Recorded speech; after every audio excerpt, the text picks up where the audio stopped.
હોસ્પિટલમાં ઝાડાની તકલીફ સાથે લવાયેલ 3 મહિનાના બાળકીને બાળ તબીબોની કહેવાથી ભૂલમાં ખોટી દવા આપતા મોત નીપજ્યું હોવાના આક્ષેપ થયા છે।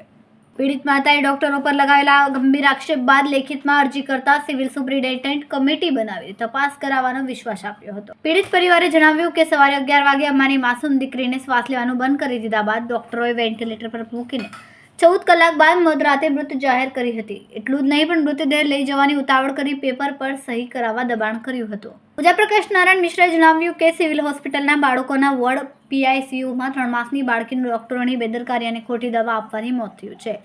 1.5 મહિના અગાઉ અમારી 2 મહિનાની બાળકીને ઝાડાની સારવાર માટે સિવિલ હોસ્પિટલ લઈ આવ્યા હતા, જ્યાં માસૂમ બાળકીને તબીબોએ તપાસ કર્યા બાદ 7Dમાં દાખલ કરી હતી।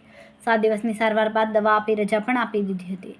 ઘરે આવ્યા બાદ માસૂમ બાળકીની તબિયતમાં સુધારો થવાના બદલે વધારે બગડી હતી, જેથી 8 થી 10 દિવસમાં જ ફરી દીકરીને હોસ્પિટલ લઈ આવ્યા હતા, જ્યાં ડોક્ટરોએ બાળકીને ચેક કરીને 7Cમાં દાખલ કરી હતી। 27 ડિસેમ્બર સુધી સારવાર કર્યા બાદ ફરી બાળકીને રજા આપી દેવામાં આવી હતી। જોકે ઘરે ગયા બાદ રોજની દવા આપતા હોવા છતાં તબિયત બગડતી જ હતી। 6 જાન્યુઆરી 2025ના રોજ મજબૂર બની બાળકીને સિવિલ લઈ આવ્યા અને કેસ કઢાવી બાળકોના ડોક્ટર પાસે ગયા। ડોક્ટરોએ બાળકીની હાલત જોઈ દાખલ કરી હતી ને ઝાડા હોવાનું જણાવ્યું હતું। વેન્ટિલેટર લગાડતા જ મોઢામાંથી લોહી નીકળવા માંડ્યું હતું। ત્યારબાદ બાળકીને મૃત જાહેર કરવામાં આવી હતી। મોતને પગલે પરિવારજનોમાં હૈયાહાટ રોદન કરવામાં આવ્યું હતું અને આ સાથે જ ડોક્ટરોની બેદરકારી હોવાના આક્ષેપો પણ કરવામાં આવી રહ્યા હતા। મેડમ, આ બાળકોની જે મેટર સામે આવી છે એના અંદર આખી મામલો શું છે? કારણ કે તમારી હાજરી ઉપસ્થિતિ પણ વિડીયોમાં દેખાઈ રહી છે।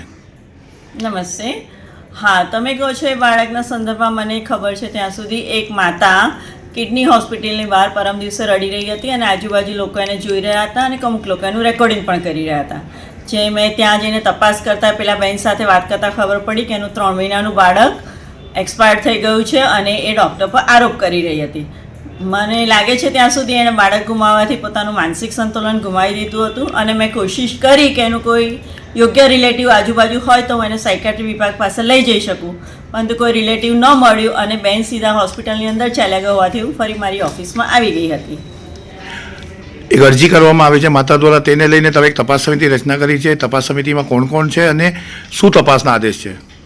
તપાસના આદેશમાં 3 ડૉક્ટરોની મેં કમિટી કરેલ છે, જે મને એકચ્યુઅલમાં પેશન્ટના કેસ પેપરની સ્ટડી કરી અને હિસ્ટ્રી જોઈને જાણ કરશે કે આમાં કોઈ ડૉક્ટરની બેદરકારી છે કે નહીં। હું માનું છું ત્યાં સુધી મારા ડૉક્ટરો બેદરકાર નથી અને અત્યાર સુધીના મારા અનુભવ પ્રમાણે એ લોકો એમનું બેસ્ટ પરફોર્મન્સ આપે છે।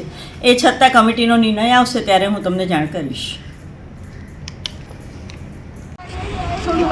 बेटा रक्षा करो, डॉक्टर काम के ले दिया है, हाँ लिख बनाया फोटो, डॉक्टर लोग जान के मेरे साथ में गद्दारी किए हैं और ना तो हमको धमकी दिए हैं कि हमारे बच्चे ना अगर तू ज्यादा चिक चिक चिक चिक करेगी तो तेरे बच्चे को इंजेक्शन लगा देंगे। और ये लोग ऐसे ऐसे किए हैं मेरे साथ में। जब से मेरे बच्ची को दवा दिए है तब से मेरी बच्ची गलती गई है। कल को मेरे बच्ची को वो बॉडी आप लोग चेक कर लीजिए कि मेरे बच्ची को कल से ही मैं हॉस्पिटल में चिल्ला रही थी कि मेरी बच्ची खत्म हो गई है, ऑक्सीजन पर रख के मत रखो। ये लोग दे नहीं लाए। 1 बजे रात में जब कोई हम चली गई घर तब मेरी बच्ची को बोला कि तेरी बच्ची खत्म हो गई है।